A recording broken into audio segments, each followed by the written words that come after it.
L'immensité noire et profonde de l'espace s'étendait à perte de vue. Parmi les étoiles lointaines, un vaisseau élégant se déplaçait avec une précision chirurgicale dans l'obscurité. Ce vaisseau appartenait au Concordat Gill, une alliance pacifique d'espèces explorant la galaxie en quête de savoir et d'amitié. Le chef scientifique Velk se tenait à sa console, ses 4 yeux scrutant les écrans holographiques qui flottaient devant lui. Sa peau grise reflétait la douce lumière bleue des instruments. Il avait servi à bord du Luminous Inquiry pendant 12 cycles. Durant tout ce temps, il avait catalogué des centaines de phénomènes intéressants. Champs d'astéroïdes, géantes gazeuses, formations stellaires. Tout cela avait été intégré à la vaste base de données de connaissances concordantes. La journée s'annonçait bien plus palpitante. Les capteurs avaient autant détecté un vaisseau inconnu dérivant à la lisière d'une nébuleuse violette. Il était gigantesque, bien plus grand que n'importe quel vaisseau de la flotte Concorde. La coque était gris foncé, presque noire, avec des surfaces anguleuses qui ne ressemblaient en rien aux courbes douces qu'ils affectionnaient. D'étranges symboles marquaient ses flancs, des lettres d'un alphabet extraterrestre que leurs ordinateurs étaient incapables de traduire. Velk sentit ses 2 cœurs s'emballer. Une nouvelle espèce, peut-être de nouveaux amis à ajouter à la famille Concorded. Il se tourna vers son assistante, une jeune zérelle nommée Mera, qui avait rejoint l'équipage récemment. « Prépare le scanner profond », dit Velk. Sa voix portait la mélodie de son espèce. Analyse spectrale complète. Je veux tout savoir sur ce vaisseau. Les doigts de Mera dansaient sur sa console. Scanner prêt, chef. Devrions-nous tenter une communication d'abord? Vel réfléchit. Le protocole standard préconisait de s'annoncer, mais le vaisseau semblait inactif. Sa signature énergétique était minimale, à peine supérieure au bruit de fond. Peut-être était-elle abandonnée, ou peut-être l'équipage était-il en stase. Quoi qu'il en soit, une analyse leur fournirait les informations nécessaires avant d'établir le contact.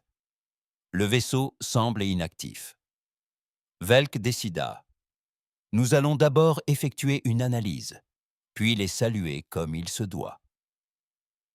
Une fois que nous aurons compris à quoi nous avons affaire, lancez l'analyse. Le scanner profond s'activa dans un léger bourdonnement que Vel perçut à travers les plaques du pont.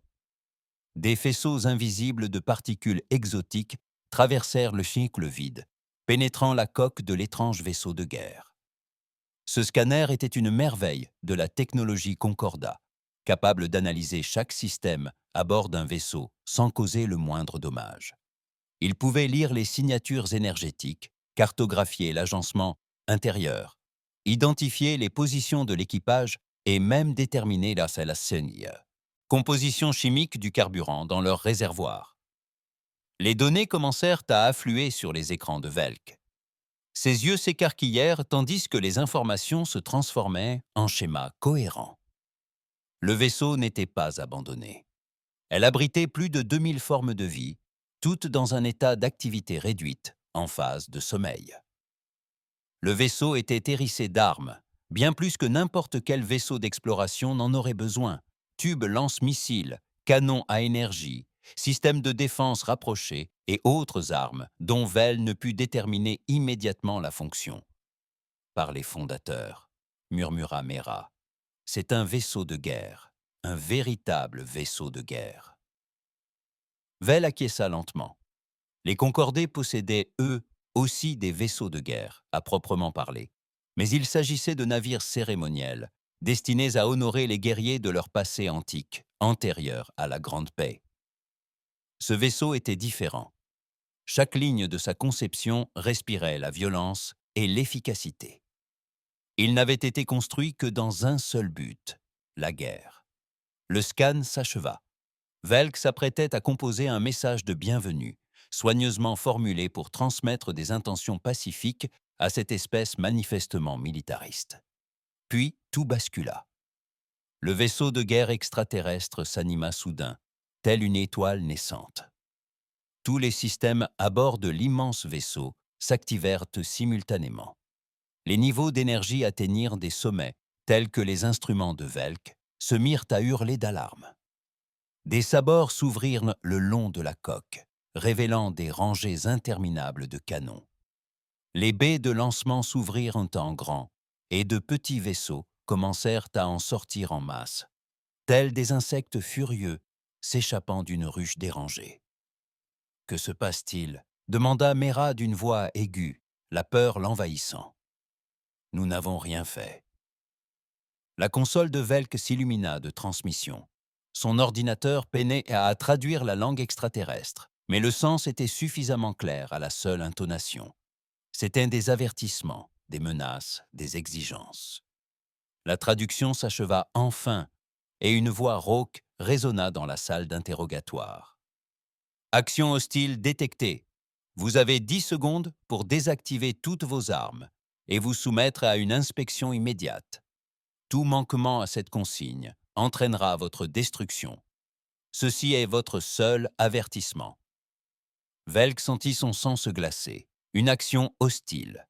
Il n'avait effectué qu'une analyse scientifique standard. Comment cela pouvait-il être interprété comme hostile? « Ouvrez un canal, ordonna-t-il.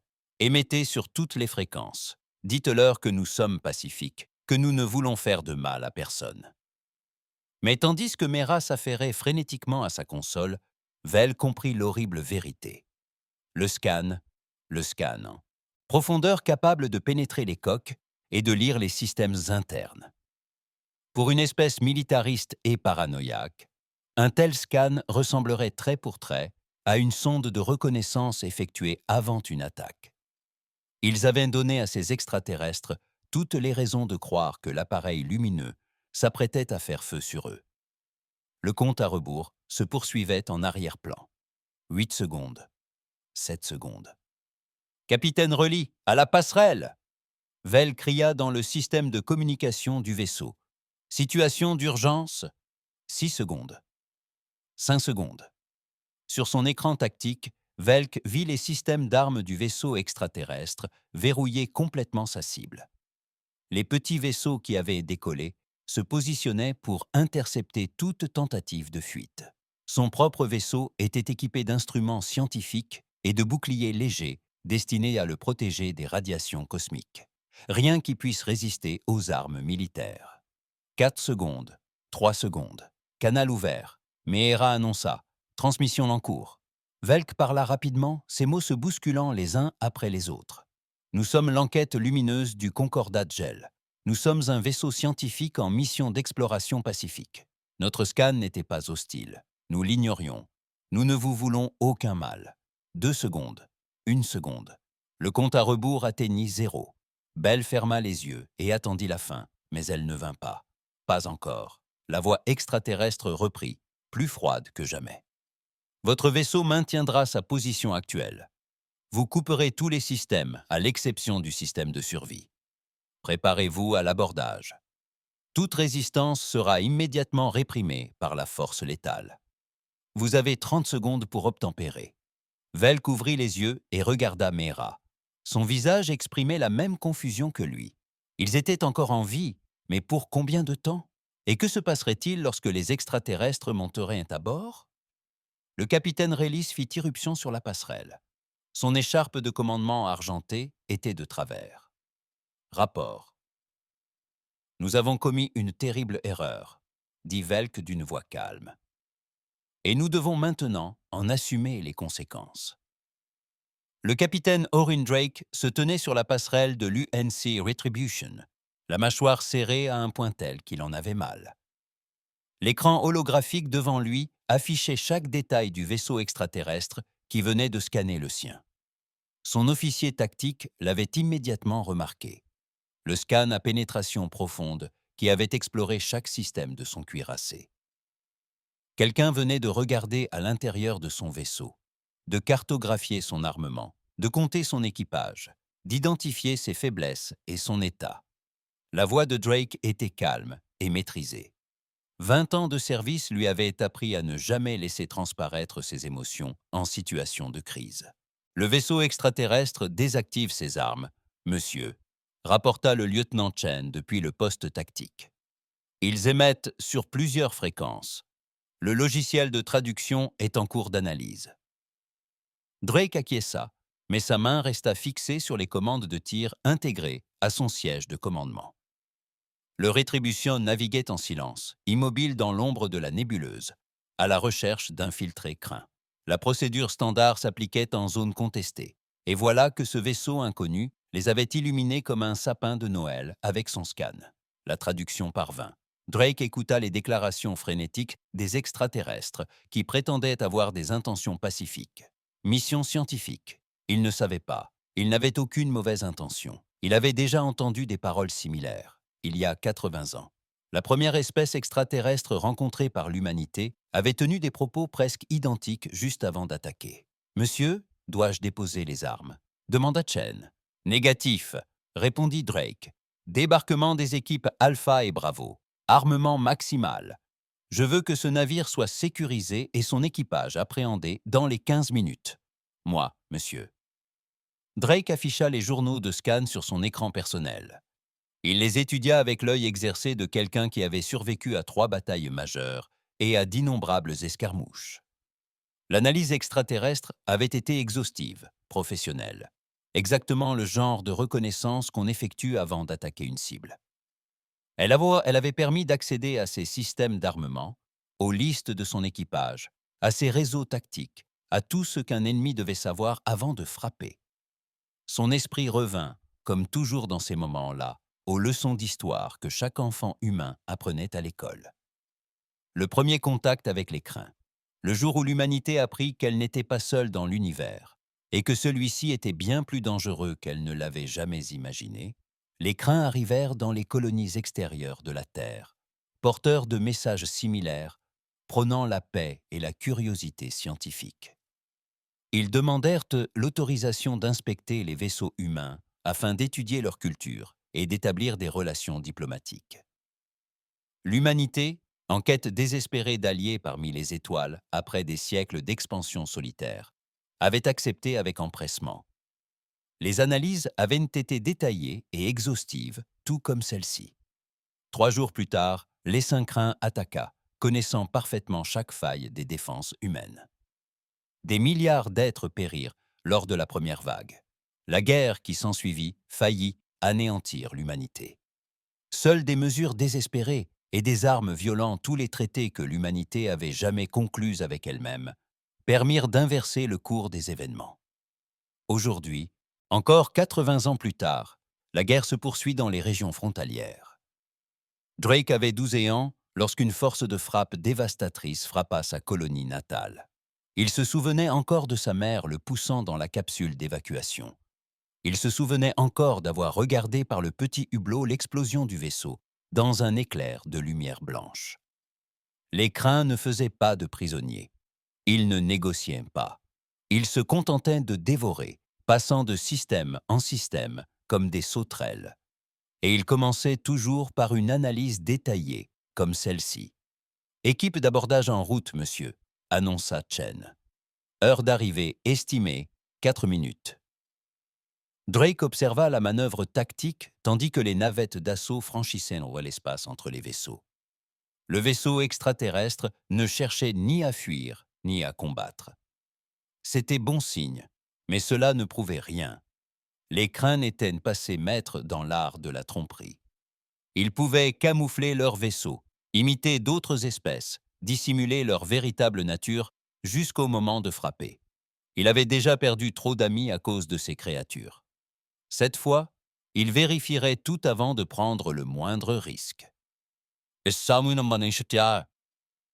Monsieur, transmission entrante du vaisseau extraterrestre », annonça l'officier de communication. « Leur capitaine souhaite vous parler directement.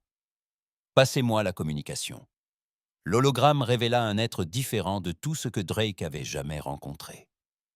4 yeux sertis dans un visage étroit, une peau grise qui semblait scintiller sous la lumière. Des traits délicats suggéraient une espèce ayant évolué dans un environnement paisible. Le capitaine extraterrestre portait une robe bleue profonde ornée de symboles, indiquant probablement son grade ou sa fonction. « Je suis le capitaine Raylis du Concordat Gérel », déclara l'extraterrestre par l'intermédiaire du logiciel de traduction. Sa voix était mélodieuse, agréable même à travers le filtre mécanique. « Je vous en prie, il y a eu un terrible malentendu. Nous sommes des explorateurs et des scientifiques. Notre scan n'avait aucune mauvaise intention. C'est notre procédure habituelle lorsque nous rencontrons de nouveaux vaisseaux. » Drake scruta le visage de l'extraterrestre, cherchant le moindre signe de tromperie. Procédure standard pour effectuer des balayages de capteurs militaires sur les vaisseaux armés. « Nous ne savions pas, » dit Rayla, et Drake perçut une véritable détresse dans la voix traduite. « Nous ne comprenions pas. Votre vaisseau était silencieux.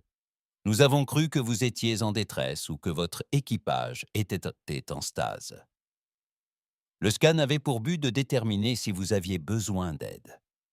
Et si c'était le cas, vous auriez su exactement où se trouvait chaque système critique à bord de mon vaisseau, où dormait mon équipage, où étaient stockées mes armes. Quelle coïncidence! Le front de Relis s'écarquilla. Vous croyez qu'on vous attaquerait? Nous sommes une fédération pacifique. Nous comptons 43 espèces membres, et aucune n'a fait la guerre depuis plus de 300 cycles. Drake sentit une tension palpable lui monter à la poitrine. De l'espoir peut-être, ou le souvenir de ce que l'espoir avait été. L'humanité cherchait des alliés depuis des décennies. Chaque espèce rencontrée se révélait être soit des crines, soit avoir fui les vaisseaux de guerre humains. L'idée qu'il puisse exister d'autres espèces pacifiques, des espèces n'ayant jamais connu l'horreur d'une guerre existentielle, était presque inconcevable. Mais il ne pouvait se permettre d'y croire. Pas avant d'en être certain. « Mes équipes d'abordage s'amarreront à votre vaisseau dans 1 minute. » Drake a déclaré « Votre équipage coopérera pleinement. Ils se soumettront à des analyses biologiques. Si vous êtes bien ceux que vous prétendez être, vous serez relâchés sains et saufs. Dans le cas contraire, vous serez traités conformément aux droits militaires. Vous pensez que nous sommes quelqu'un d'autre, quelqu'un déguisé. J'estime qu'il est de mon devoir de tout vérifier avant de faire confiance à quoi que ce soit. » Drake déclara « Si vos intentions sont pacifiques, vous n'avez rien à craindre de la vérité. » La communication fut coupée. Drake observa son dispositif tactique, tandis que les navettes d'abordage s'amarraient à la coque extraterrestre. Des marines en armure de combat complète franchirent la les sas et pénétrèrent dans l'inspectrice lumineuse, armes au poing. Les rapports affluèrent. Aucune résistance. L'équipage extraterrestre coopérait, bien que visiblement terrifié. L'aménagement intérieur du vaisseau confirmait qu'il avait été conçu pour la science et non pour la guerre. Laboratoire, réseau de capteurs, quartier d'habitation pensé pour le confort plutôt que pour l'efficacité. Puis, les analyses biologiques ont donné les résultats. Drake les lut 2 fois, puis une 3e, avant de se résoudre à croire qu'il ne s'agissait pas de crines. C'était une espèce totalement différente, dotée d'une structure d'ADN que la biotechnologie crine ne pouvait absolument pas falsifier. Drake expira un souffle qu'il ne s'était même pas rendu compte qu'il retenait. Ils étaient réels, ils étaient bien ce qu'ils prétendaient être. Mais cela soulevait un autre problème. Ils venaient de monter à bord d'un vaisseau scientifique pacifique sous la menace d'une arme. Ils venaient de déclencher un incident diplomatique avec une fédération de 43 espèces. Tout cela à cause d'un malentendu. « Chen, apporte-moi le dossier des protocoles diplomatiques, » dit Drake d'une voix calme, « et que quelqu'un vérifie si nous avons à bord une personne capable de présenter des excuses pour avoir déclenché une guerre. » 6 vaisseaux de guerre foreurs interrompirent leur voyage supraluminique, aux limites du système. C'étaient de magnifiques vaisseaux, élégants et gracieux, dont les coques scintillaient d'argent sous la lumière des étoiles. Chacun était 2 fois plus grand qu'un cuirassé humain, construit avec une technologie représentant des siècles de progrès pacifique.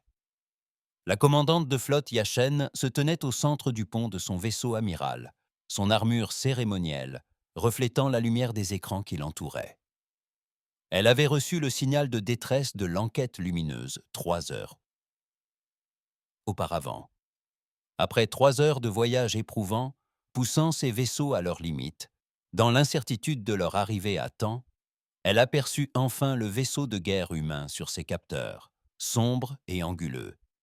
tel un prédateur sorti d'un cauchemar ancestral. L'appareil lumineux était toujours intact, immobilisé par une sorte de rayon tracteur. De petits vaisseaux humains tournaient autour des deux navires, comme des charognards. « Contactez-les », ordonna Yachen. « Sur toutes les fréquences. Faites-leur savoir que nous sommes là. » L'officier de communication manipula sa console, puis acquiesça. « Canal ouvert, commandant. » Yachen se redressa. « Ici le commandant de la flotte Yachen, de la flotte de défense de Concordat.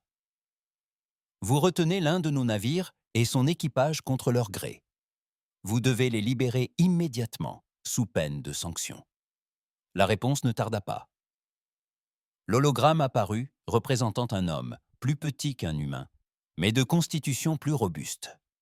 Sa peau était brun foncé, son visage marqué par l'âge ou le stress. Il portait un uniforme bleu foncé à motifs argentés. Son regard était dur, froid et d'une impassibilité absolue, malgré une infériorité numérique de 6 contre 1. Ici le capitaine Orin Drake, du vaisseau Rétribution du commandement spatial des Nations Unies. Votre vaisseau scientifique a effectué une reconnaissance hostile de mon vaisseau. Selon le droit militaire du CNU, cela constitue un acte de guerre. L'équipage du vaisseau d'exploration lumineuse est détenu en attendant l'enquête. Ils seront libérés lorsque je serai convaincu qu'ils ne représentent aucune menace. Yachen sentit la colère l'envahir, une colère brûlante et inconnue. Les Djerel étaient une espèce pacifique, lente à se mettre en colère, mais cette arrogance était insupportable. Un scan hostile? Vous osez qualifier la curiosité scientifique d'acte de guerre? Vous abordez notre vaisseau avec des soldats armés, vous prenez notre scientifique en otage et vous prétendez ensuite être la victime. Votre curiosité scientifique a cartographié tous les systèmes d'armement à bord de mon vaisseau, répliqua Drake, le visage fermé. Là d'où je viens, ce genre de collecte d'informations se fait juste avant une attaque. Votre espèce n'a peut-être jamais connu une telle trahison. La mienne, si, et nous l'avons appris à nos dépens. Nous n'avons aucune intention d'attaquer qui que ce soit. La voix de Yachen s'éleva malgré ses efforts pour rester calme. Le Concorde vit en paix depuis plus de 3 siècles. Nous scannons les vaisseaux pour les étudier, les cataloguer, les comprendre. C'est notre métier. Et d'après mon expérience, comprendre les faiblesses de l'ennemi est essentiel pour les exploiter. Yachen observa l'écran tactique. Ces 6 vaisseaux de guerre encerclaient le vaisseau habité. Chacun de ces vaisseaux était doté de boucliers plus puissants, de moteurs plus performants et de meilleurs capteurs. Mais en étudiant le cuirassé humain, elle remarqua quelque chose qui la fit hésiter, les ports d'armement. Il y en avait tellement, bien plus que sur n'importe quel vaisseau Zell, car les vaisseaux foreurs n'étaient pas de véritables vaisseaux de guerre. Il s'agissait de vaisseaux d'exploration dotés d'armes cérémonielles, ajoutées en hommage à la tradition. Leurs canons étaient suffisamment puissants pour détruire des astéroïdes ou se défendre contre les pirates, mais ils n'avaient jamais été testés au combat. Le Concorde n'avait pas connu la guerre depuis avant la naissance de l'arrière-arrière-grand-mère de Yachen. Ce vaisseau humain était différent. Chaque ligne de sa conception respirait une efficacité brutale. Elle n'était pas faite pour l'exploration ni pour honorer la tradition. Elle était faite pour tuer, et elle s'en acquittait à merveille. « Commandant », dit son officier tactique d'une voix calme, « le vaisseau humain a verrouillé ses armes sur tous nos vaisseaux. Je détecte des pics d'énergie compatibles avec la mise en charge des systèmes d'armes. » Un frisson la parcourut. « Verrouillez vos armes sur leurs vaisseaux en retour, mais ne tirez pas sans mon ordre, » s'afficha-t-elle. L'expression de Drake resta impassible. « À vous de jouer, commandant. Mais sachez-le, si vous ouvrez le feu, mon équipage se défendra, et je vous le promets, nous avons une bien plus grande expérience du combat naval que vous. » Avant que Yachen ne puisse répondre, une autre silhouette apparut dans l'hologramme aux côtés de Drake. Il s'agissait d'une femme d'un certain âge, aux cheveux argentés tirés en arrière avec rigueur. Elle portait une robe qui la désignait comme une personne importante, bien que Yachen n'ait pas reconnu les signes distinctifs. « Commandant Yachen, » déclara la nouvelle venue, « je suis l'ambassadrice Teal. Je fais partie du corps diplomatique de Concorde et suis actuellement affectée à l'étude des espèces nouvellement contactées. » J'ai examiné les bases de données historiques fournies par le capitaine Drake, comme preuve de ses actes. Je crois qu'il est nécessaire de discuter avant que la situation ne s'envenime. Yashan fronça les sourcils. Un ambassadeur? Pourquoi l'un de nos ambassadeurs se trouve-t-il à bord du vaisseau humain? J'étais à bord de l'enquête lumineuse en tant qu'observatrice, expliqua-t-il. Lorsque les humains sont montés à bord, ils m'ont détenu ainsi que le reste de l'équipage. Mais ils m'ont donné accès à leurs archives. Commandant, je vous ordonne de vous retirer. Non pas parce que les humains ont raison, mais parce que nous devons comprendre à qui nous avons affaire. Retirez-vous. Ils ont fait des prisonniers parmi nous, et leur paranoïa est justifiée, dit-il. Commandant, faites-moi confiance. Regardez les données que je vous envoie. La console de Yashen émit un bip. Elle ouvrit les fichiers transmis par Thiel et commença à les lire. Ce qu'elle vit la glaça d'effroi. L'histoire de l'humanité était écrite dans le sang. Des guerres qui avaient ravagé des continents entiers. Des armes capables de raser des villes entières en quelques secondes. Des conflits ayant fait des centaines de millions de victimes. Tout cela avant même d'atteindre l'espace. Et lorsqu'ils maîtrisèrent enfin le voyage supraluminique et partirent en tant quête d'alliés parmi les étoiles, ils découvrirent pire que tout ce qu'ils avaient connu dans leur passé sanglant. L'Essem Kryn. Une espèce dont le seul but était de consommer et de proliférer. Une espèce qui avait presque anéanti l'humanité lors de leur première rencontre. Une guerre qui durait depuis 80 ans et ne montrait aucun signe de fin. Le dossier contenait des images d'attaques craintes. Yashan assista, horrifiée, à la destruction des colonies humaines. Elle vit des vaisseaux humains en flammes, entendit les cris des mourants. Elle fut témoin de résistances désespérées et de victoires héroïques acquises au prix de terribles souffrances. Et elle observa comment les crânes commençaient toujours leurs attaques par des analyses détaillées, des ouvertures amicales et des promesses de paix jusqu'au moment de frapper. « Par les fondateurs », murmura Yashin. « Ils nous prennent pour des crins. Ils croient que nous allons les attaquer. » « Oui, » répondit-elle, « et de leur point de vue, ils ont toutes les raisons de le penser. Nous avons effectué exactement le même type de scan que les crânes avant leurs attaques.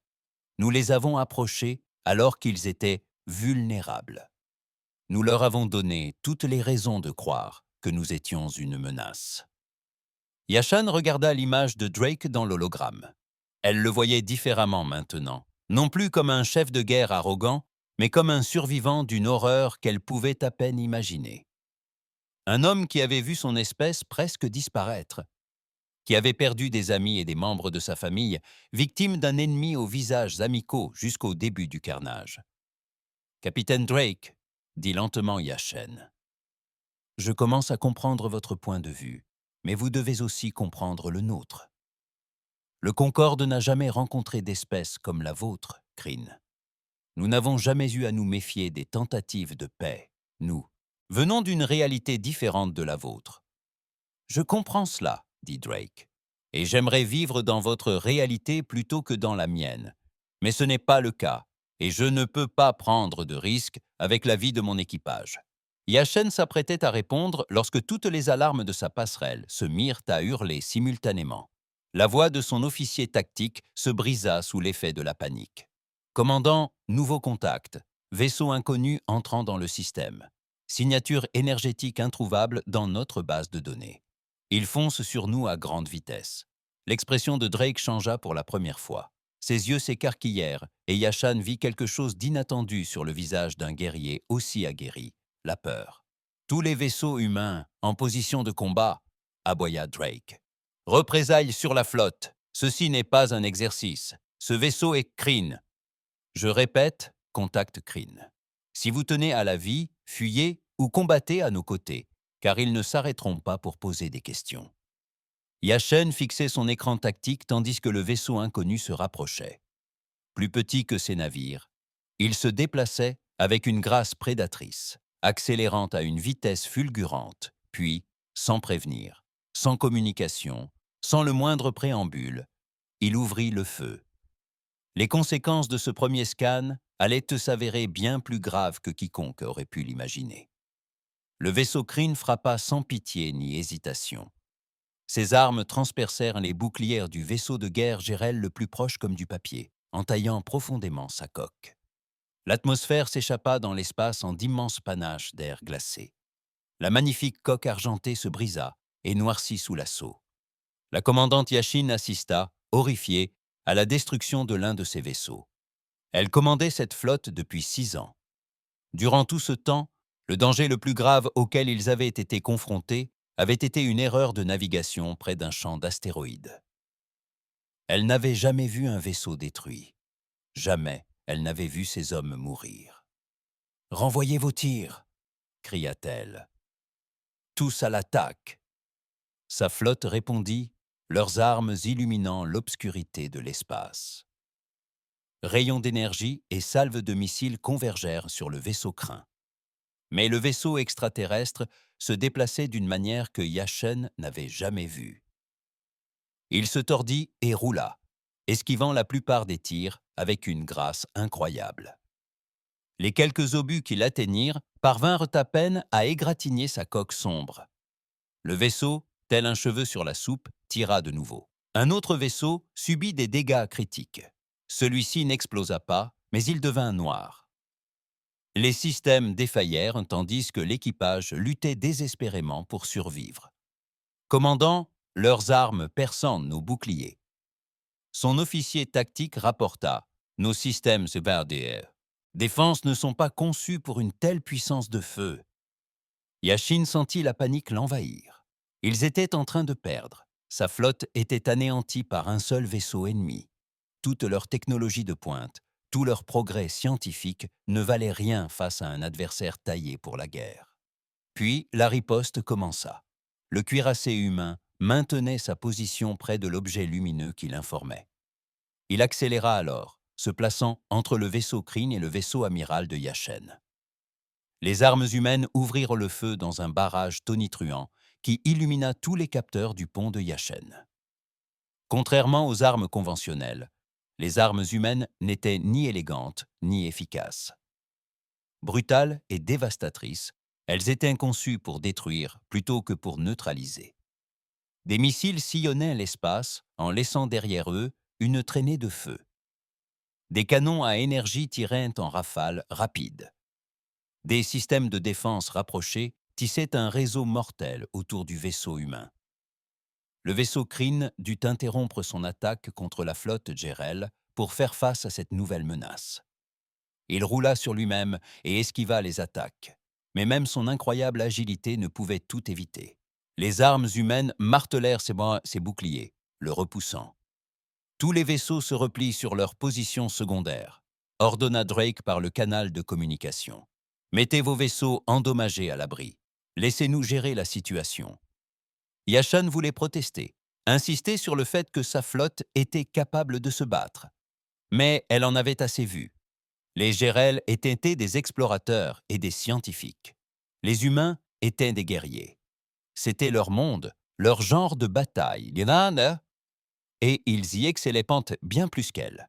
« Faites ce qu'il dit », ordonna Yashan. « Vaisseaux endommagés, retraite. » Les vaisseaux opérationnels fournissent un appui-feu, mais maintiennent leur distance. Elle observa le vaisseau de représailles et le vaisseau Kryn tourner en rond comme d'anciens prédateurs. Le vaisseau humain encaissait coup après coup. Ses boucliers s'affaiblissaient et vacillaient, mais il continuait le combat. Il se déplaçait avec détermination et précision. Chaque tir était calculé, chaque manœuvre conçue pour infliger un maximum de dégâts tout en minimisant l'exposition. Drake savait ce qu'il faisait. Ce n'était pas son premier combat contre les Kryn. À bord du Luminous Inquiry, Velk observait la bataille à travers les hublots. Lui et le reste de l'équipe scientifique étaient encore techniquement prisonniers, mais les marines humains qui les gardaient avaient relâché la pression. Tous les regards étaient tournés vers le combat qui faisait rage à l'extérieur. « Nous devons intervenir », dit Velk. « Les humains nous protègent.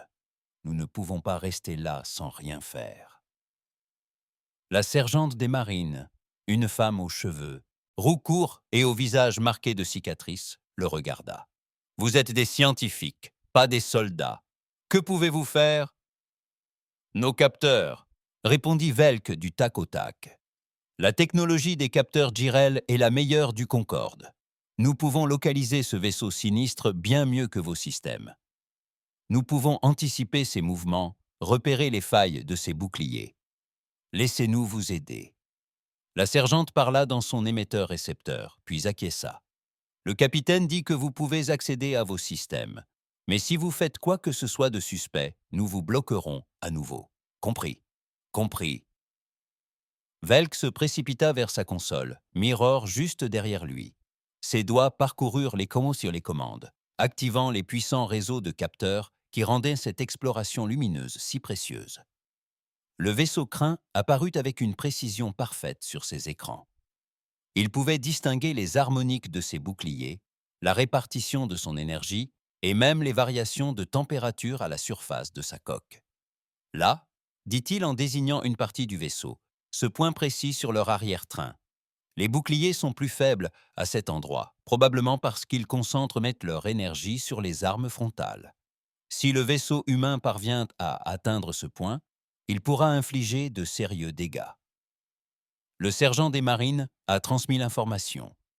Sur l'écran, Velk observa la riposte modifier sa stratégie. Drake exploitait les données. Il leur faisait confiance. Le vaisseau humain roula, concentrant ses canons principaux sur le point faible repéré par Vel. Un barrage complet fit mouche. Les boucliers Kryn vacillèrent et cédèrent à cet endroit. Le blindage se fissura et fondit sous l'assaut. Le vaisseau Kryn trembla, mais ne cessa pas le combat. Il était désormais blessé, véritablement touché. Mais cela ne semblait faire que le rendre plus dangereux. Il lança une salve d'armes que Vel n'avait jamais vue auparavant. D'étranges missiles à l'aspect organique se déplaçaient avec une intelligence inquiétante. « Ce sont des missiles trackers », déclara le sergent des marines d'un ton sombre. Ils suivent les signatures thermiques. La défense ponctuelle peut les arrêter, mais il faut tous les neutraliser. Si une seule parvient à passer, elle rongera la coque comme de l'acide. Velk observa les systèmes de défense rapprochés humains s'activer. Des milliers de petits projectiles emplirent l'espace, créant un mur de métal qui détruisit la plupart des chasseurs trackers. Mais 3 réussirent à percer. Ils frappèrent la coque du Rétribution et commencèrent à s'infiltrer dans le blindage. Équipe de dégâts aux sections 14, 15 et 18, annonça Drake d'une voix qui résonna dans le canal de communication. Salle, ouvrez ces brèches avant que ces choses n'atteignent les zones habitées. La bataille faisait rage. Les minutes semblaient des heures. Felk transmettait des données de ciblage aux vaisseaux humains, tandis que les vaisseaux restants de Yachen assuraient un appui-feu. Lentement, péniblement, ils commencèrent à prendre l'avantage. Le vaisseau Kryn était désormais touché en de nombreux points. Ses boucliers faiblissaient. Ses armes tiraient moins souvent, mais il refusait toujours de battre en retraite. « Pourquoi ne fuit-il pas » demanda Mera. « Ils sont en train de perdre. Pourquoi continuer à se battre ?»« Parce que c'est ce que font les Kryn » répondit le sergent des Marines. « Ils ne se rendent pas. Ils ne battent en retraite qu'en cas d'absolue nécessité. Ils se battent jusqu'à la victoire ou jusqu'à la mort. » Finalement, après ce qui sembla une éternité, les boucliers hauts du vaisseau Kryn s'effondrèrent complètement. Les canons principaux du Retribution tirèrent une dernière salve dévastatrice. Le vaisseau Kryn se désintégra dans un éclair de lumière et de débris. Le silence se fit sur les canaux de communication. La bataille, elle était terminée. Velk s'affaissa dans son fauteuil, épuisé par la tension ambiante. Ses collègues scientifiques semblaient tout aussi épuisés. Ils n'avaient jamais rien vu de pareil. Une violence d'une telle ampleur, ils ne l'avaient donc connue que dans les textes d'histoire ancienne. Le communicateur de la sergente marine émit un bip. Elle écouta, puis regarda Velk. « Le capitaine souhaite vous parler. » Il ordonna de conduire toute l'équipe scientifique sur la passerelle. Ils furent escortés à travers les couloirs du vaisseau humain. Velk constata des dégâts partout. Des murs calcinés, des équipes de réparation d'urgence s'activant frénétiquement, des membres d'équipage blessés transportés à l'infirmerie. Le prix de la victoire était inscrit sur chaque surface. La passerelle du vaisseau de représailles était plus petite que Velk ne l'avait imaginé, plus fonctionnelle qu'esthétique. Le capitaine Drake se tenait au centre, son uniforme déchiré et ensanglanté, mais son regard toujours vif et alerte. « Le chef scientifique Velk, dit Drake, vos données de ciblage nous ont sauvés.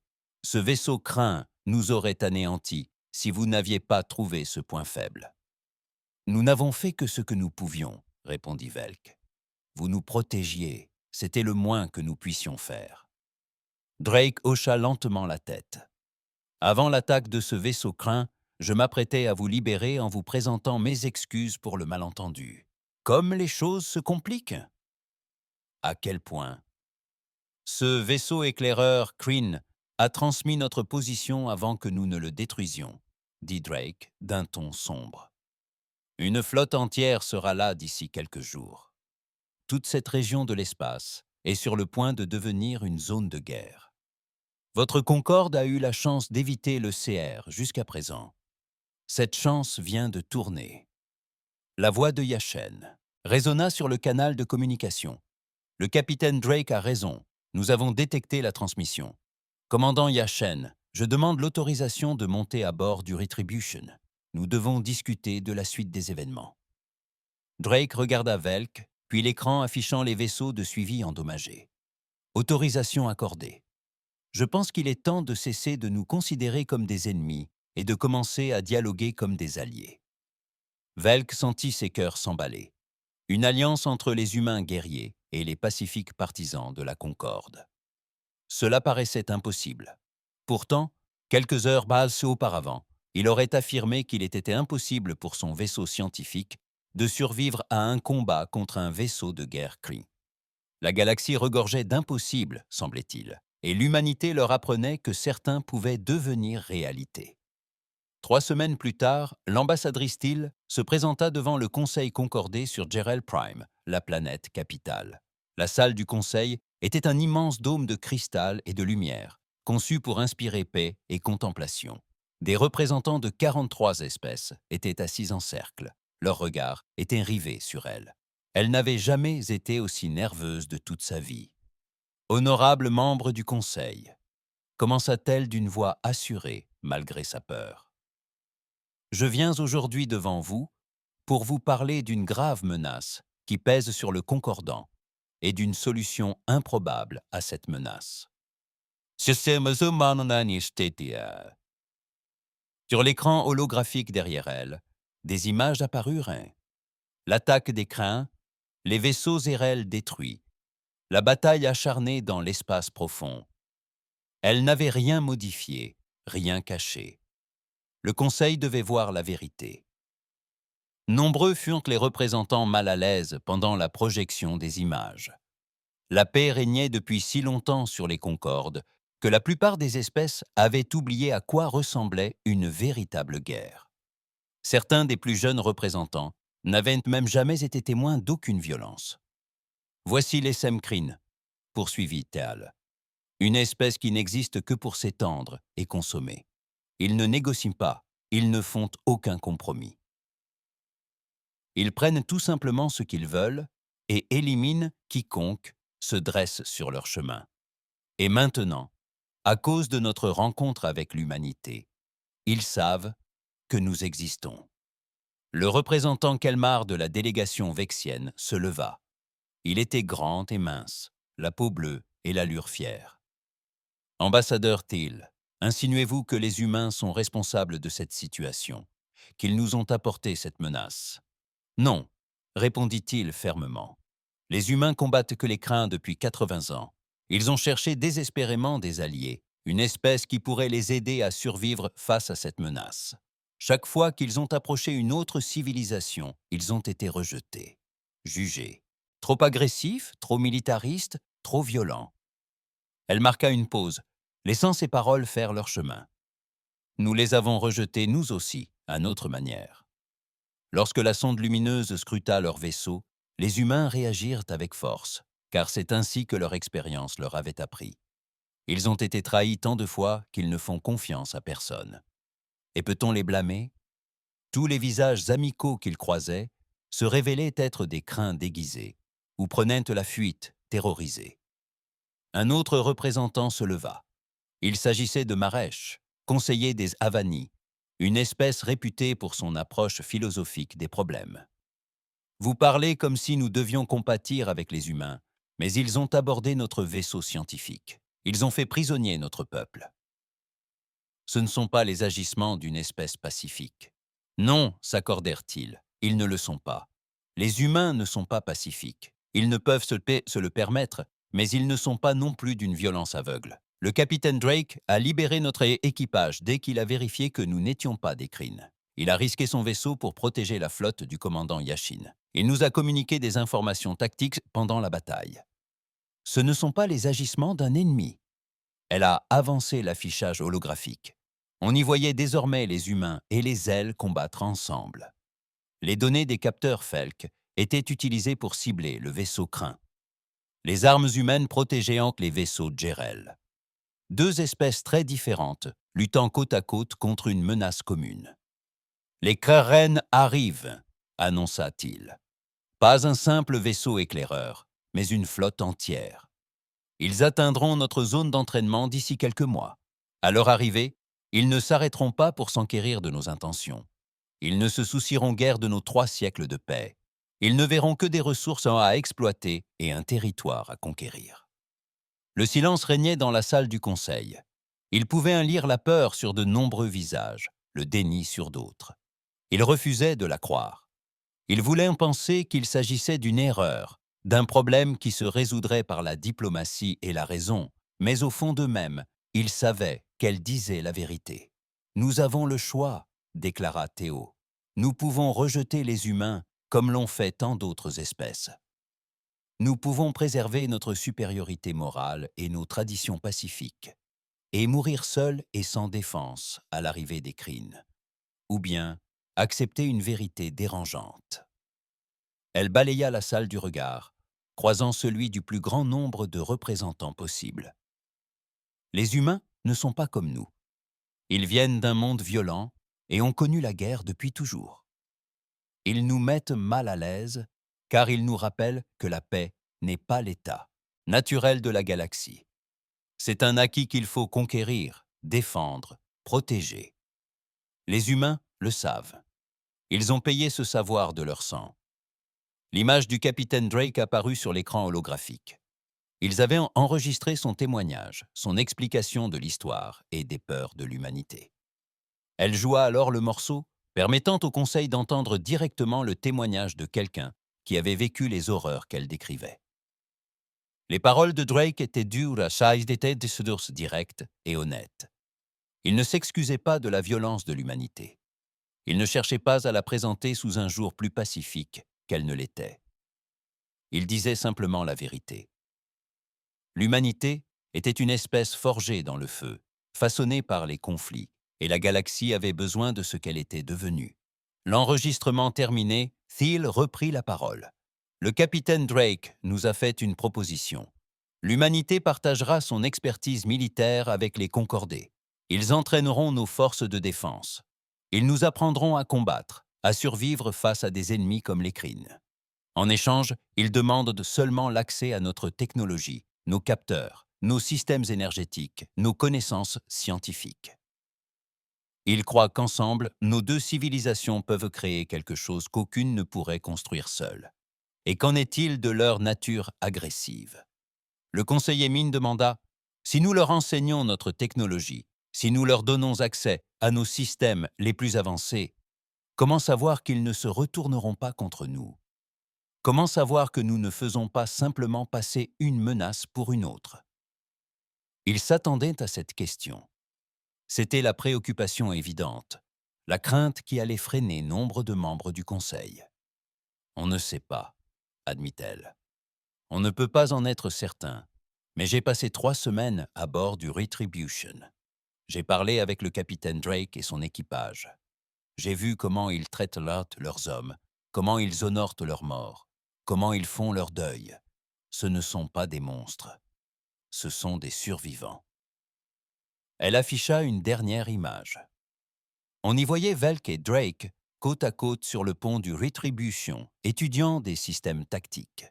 Humains et Dre, guerriers et scientifiques, unis vers un but commun. Les humains ont besoin de nous, dit Thiel. Ils ont besoin de notre espoir, de notre optimisme, de notre conviction qu'il y a plus dans la vie que la guerre sans fin. Et nous avons besoin d'eux. Nous avons besoin de leur force, de leur expérience, de leur volonté de se battre pour leurs convictions. Aucun de nous ne peut survivre seul. Ensemble, nous avons peut-être une chance. Le Conseil a débattu pendant 6 heures. Elle n'a pas été autorisée à rester dans la salle, mais elle attendait dehors, arpentant les couloirs, se demandant si elle en avait fait assez. Finalement, on l'a rappelée. Le conseiller Mir s'est levé pour prononcer le verdict. Le Conseil a pris une décision. Par 23 voix contre 20, nous acceptons la proposition humaine. Cependant, il ne s'agit pas d'une adhésion pleine et entière au concordant. C'est une alliance militaire probatoire, limitée dans son champ d'action et sa durée. L'humanité formera nos forces de défense. Nous partagerons notre technologie, mais les humains resteront sous observation. S'ils se montrent dignes de confiance, une adhésion complète sera envisagée ultérieurement. Un soulagement immense l'envahit. Ce n'était pas parfait, mais c'était suffisant. C'était un début. Une année passa. Les crins arrivèrent comme Drake l'avait promis. Mais cette fois, ils découvrirent quelque chose d'inattendu. Des flottes humaines concordantes combinées, des vaisseaux qui mêlaient technologie de capteurs et systèmes d'armement humains. Des équipages entraînés par des tacticiens humains, mais guidés par la philosophie de Concorde. Les batailles furent rudes. Concorde perdit des vaisseaux et des hommes, mais tint bon. L'expansion Kryn fut stoppée, repoussée, contenue. Velk se tenait sur la passerelle du Retribution, vêtu de laids uniformes d'officier de liaison d'une force opérationnelle interarmée. Le programme d'échange officiel avait affecté des instructeurs sur les vaisseaux humains et des officiers humains sur les vaisseaux de Concorde. Les différences culturelles représentaient un défi, mais les deux camps apprenaient. « Chef Elk, voici les relevés des capteurs que vous avez demandés », dit un officier humain en lui tendant une tablette. « Merci, lieutenant Chen », répondit Velk. Sa maîtrise du langage humain s'était considérablement améliorée au cours de l'année écoulée. Il avait encore du mal avec certaines expressions idiomatiques, mais il apprenait. Drake entra sur la passerelle et Velk se tourna pour le saluer. Le capitaine paraissait plus âgé, plus fatigué. La guerre pesait sur tous, mais il y avait quelque chose de différent dans son regard, quelque chose qui n'y était pas un an auparavant, l'espoir. La nouvelle force d'intervention mixte est prête à être déployée. Drake dit: « Le capitaine Relis commandera le vaisseau amiral. Vous l'avez formé vous-même. Qu'en pensez-vous » Velk repensa à son ancienne capitaine, qui avait choisi de se consacrer au commandement militaire après la première bataille contre Kryn. Elle avait été terrifiée au début, mais elle avait vite appris. Elle était désormais l'une des officières tactiques les plus respectées de la flotte combinée. Elle réussira. Velk a dit qu'elle comprenait que la guerre ne consiste pas à vouloir se battre, mais à être prêt à se battre quand on n'a pas d'autre choix. Drake acquiesça. C'est la leçon la plus difficile à apprendre. Mais votre peuple l'apprend, et le mien apprend aussi de vous.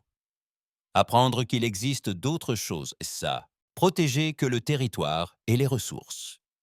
Apprendre que la paix n'est pas une faiblesse. Sur l'écran, la nouvelle force opérationnelle conjointe se préparait au départ. Le vaisseau amiral était un modèle hybride, construit à partir de technologies humaines et concordantes. Il était plus rapide que n'importe quel vaisseau humain et mieux armé que n'importe quel vaisseau concordant. Elle représentait l'avenir, une galaxie où différentes espèces unissaient leurs forces et œuvraient ensemble à des objectifs communs. « Chef Velk » demanda Drake d'une voix douce, « regrettez-vous parfois ce jour où vous avez scanné la zone de représailles et déclenché tout cela ?» Velk réfléchit longuement à la question. Tant de choses avaient changé. Tant de gens étaient nés morts. Le Concorde avait perdu son innocence, sa conviction que la galaxie Aniahan était un lieu fondamentalement paisible. Mais il avait aussi gagné quelque chose. Un but, l'unité, la certitude de pouvoir affronter les menaces et survivre. Non, dit finalement Vell. Je ne le regrette pas. Ce scan était censé accroître nos connaissances. Il y est parvenu, mais pas comme je l'avais imaginé. Nous avons découvert des menaces insoupçonnées dans la galaxie. Mais nous avons aussi découvert des alliés inattendus. Les humains ont toujours été là, luttant seuls, attendant que quelqu'un les comprenne. Il nous suffisait de dépasser notre peur. Drake sourit, une expression rare sur son visage marqué par les combats. Les Kryn pensaient que cette analyse mènerait à notre perte. Ils pensaient que vous recueilliez des renseignements en vue d'une attaque. En réalité, vous n'étiez pas du tout ce à quoi ils s'attendaient. Vous recueilliez des renseignements sur la manière de survivre, de nouer des alliances, de transformer vos ennemis en alliés. La force d'intervention conjointe a effectué un saut supraluminique et a disparu des capteurs. Quelque part là-bas, les Kryn attendaient. Mais ils n'auraient plus à affronter des humains combattant seuls. Ils seraient confrontés à quelque chose de nouveau, d'imprévu. Ils subiraient les conséquences d'avoir forcé l'humanité à chercher des alliés. Et ces conséquences changeraient la galaxie à jamais. Velk contempla l'espace vide où se trouvait auparavant le groupe d'intervention. « Ils ont scruté notre vaisseau à la recherche de connaissances, dit-il doucement. Au lieu de cela, ils ont trouvé quelque chose de bien plus précieux. Ils ont trouvé des alliés qui attendaient que quelqu'un comprenne pourquoi ils se battaient. » Drake posa la main sur l'épaule de Velk, un geste humain d'amitié que Velk avait appris à apprécier. Et nous avons retrouvé ce que nous pensions avoir perdu. Nous avons retrouvé l'espoir. À l'extérieur du vaisseau, les étoiles brillaient d'un éclat froid. La guerre n'était pas finie. Elle ne le serait peut-être jamais. Mais l'humanité n'était plus seule, et le Concordant n'était plus naïf. La galaxie avait changé à cause d'une simple analyse, d'un malentendu et du courage de dépasser la peur pour comprendre. Parfois, les conséquences les plus importantes sont celles auxquelles on ne s'attend pas.